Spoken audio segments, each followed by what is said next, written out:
শোনো শোনো শোনো, তুমি কোনো মেয়েকে পছন্দ করো, তার নাম্বার চাই, তাই তো?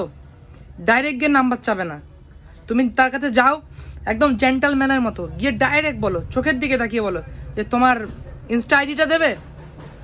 দেখবে সে কিছু বলতে পারবে না, সে বলবে যে আমার ইনস্টা আইডি নেই, আমি ইনস্টা ব্যবহার করি না, ঠিক আছে? তুমি তাহলে বলবে যে আমার ইনস্টা আইডি নাও বা আমার ফেসবুক আইডিটা নিয়ে রাখো, তোমার যদি কোনোদিনও মনে হয় তাহলে তুমি আমাকে একবার রিপ্লাই দিতে পারো, ঠিক আছে? দেখবে মেয়েটা ভাববে কিছুক্ষণ পরে, তুমি তারপরে বলবে একবার নাও, তোমার যদি মনে হয় যে আমি তোমার যোগ্য, তাহলে তুমি আমার আইডিটা নাও, তারপর তুমি SMS করো বা না করো সেটা তোমার ব্যাপার। দেখবে মেয়েটা নেবে। আচ্ছা, মেয়েটা নিয়ে যদি রিপ্লাই না দেয়, না দিলে না দিল, কিন্তু ওই মেয়েটা একবার না একবারও তোমার আইডি যখন নিয়েছে, চেক করে দেখবে যে তুমি কি জিনিস। তোমার ভিডিও তো তোমার ছবিতে গিয়ে দেখবে, তার জন্য তোমার প্রোফাইলটা সুন্দর করে তোমাকে সাজাতে হবে।